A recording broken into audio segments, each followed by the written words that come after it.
देवास अंतर्राष्ट्रीय खिलाड़ी की मौत के मामले में परिवार ने कहा, हम कार्रवाई से संतुष्ट नहीं। देवास की रहने वाली अंतर्राष्ट्रीय खिलाड़ी रोहिणी कलम की मौत के मामले में 2 लोगों को आरोपी बनाया गया है, जिसको लेकर रोहिणी कलम के परिवारजनों का कहना है कि हम इस कार्रवाई से संतुष्ट नहीं हैं। हमें पूरे मामले की सीबीआई जांच चाहिए।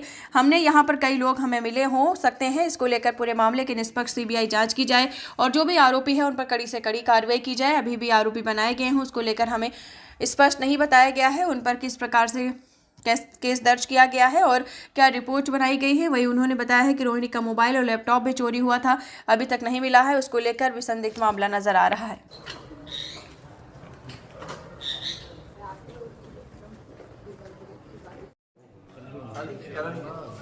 किसान परेशान हो रहा है, मोदी करेंगे या इतनी करें? जाते हो कभी मौके पे गए, पता चलेगा क्या करते हैं। मोनिका के घर के पास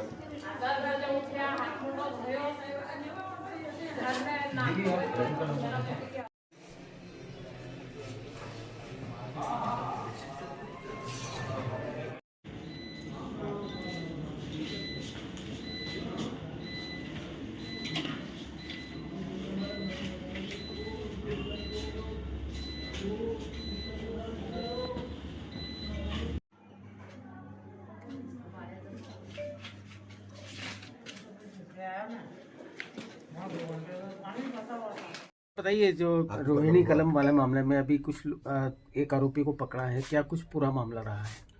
दिनांक 26/10/2025 को हमें सूचना मिली थी कि जो अंतर्राष्ट्रीय जिजित्सु खिलाड़ी हैं रोहिणी कलम, उनके द्वारा अपने घर में फांसी लगा के आत्महत्या कर ली गई थी। इस संबंध में हमारे द्वारा मर्ग पंजीबद्ध कर जांच की जा रही थी। जांच के दौरान परिजनों के कथन और जो अन्य साक्ष्य हमें, जो तकनीकी साक्ष्य हमें इस प्रकरण में जांच के दौरान मिले थे, उनके आधार पर ये पाया गया कि रोहिणी कलम जो थी उनको उनके कोच विजेंद्र खरसोदिया और एक अन्य आरोपी प्रीतम सिंह सोलंकी द्वारा लगातार प्रताड़ित किया जा रहा था, जिस प्रताड़ना के कारण उनके द्वारा आत्महत्या की गई थी।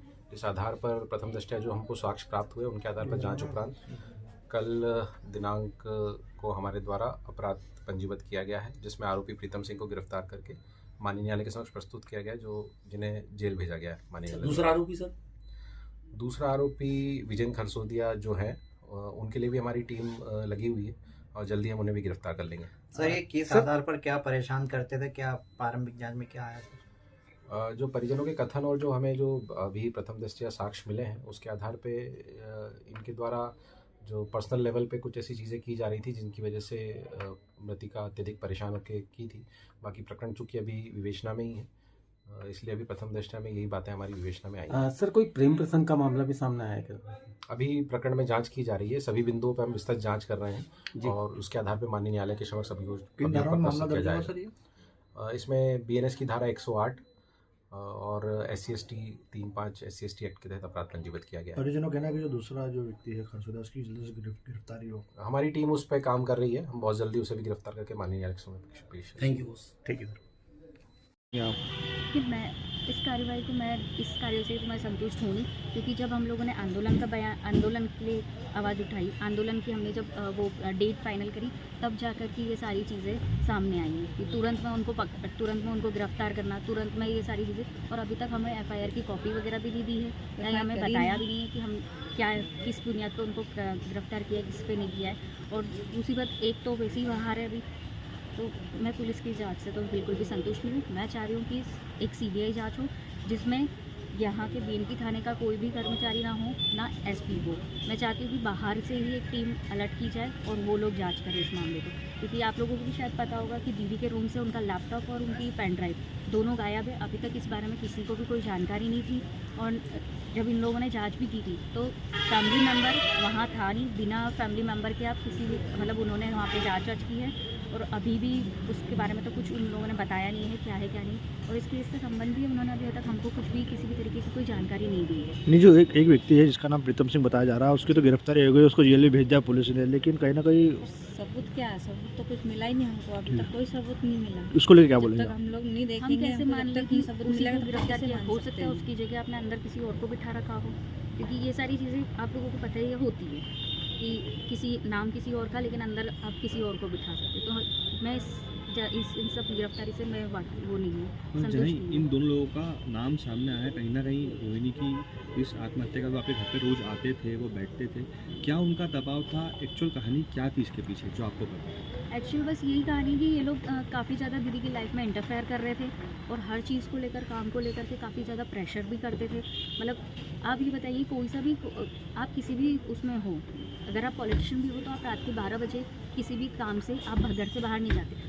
एक आप फीमेल को अगर आप रात को 12-1 बजे अगर घर से बाहर लेके जा रहे हो तो किस बुनियाद पर, ऐसा कौन सा काम है जो आप रात को 12 बजे उनको यहाँ से घर से लेके जा रहे हो? और घर के खिलाफ वहाँ से ऐसा कौन था? प्रीतम सिंह था कि और कोई था? प्रीतम सिंह और विजय खरसोदिया दोनों। अब आप क्या चाहते हो कि दो, मतलब जो एक तो पुलिस बता रही है कि जो प्रीतम सिंह की तो गिरफ्तारी करी है, लेकिन आप क्या खरसोदिया पे कार्रवाई चाहते हो आप? हाँ, हम दोनों पे कार्रवाई चाह रहे हैं, किन किन दोनों पे? विजय खरसोदिया और प्रीतम सिंह। क्या इनके संबंध थे इनसे और कितने पुराने संबंध थे, बताएं? प्रीतम सिंह से तो दीदी की सिर्फ 2 साल से बातचीत चालू है, वो भी सिर्फ इस एसोसिएशन में जुड़ा हुआ था इस संबंध में। और कोच से तो ये था कि जब से दीदी वो कर रही है, कराटे में है, तब से वो उनके साथ हैं कोच।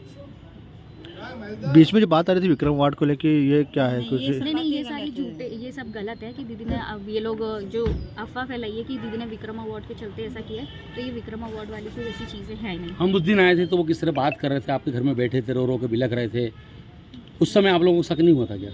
वो सिर्फ दिखावा था। और जैसे उन्होंने मेरे सामने, तो मैं वहाँ थी भी नहीं उस टाइम, आप लोगों ने खुद ने देखा होगा।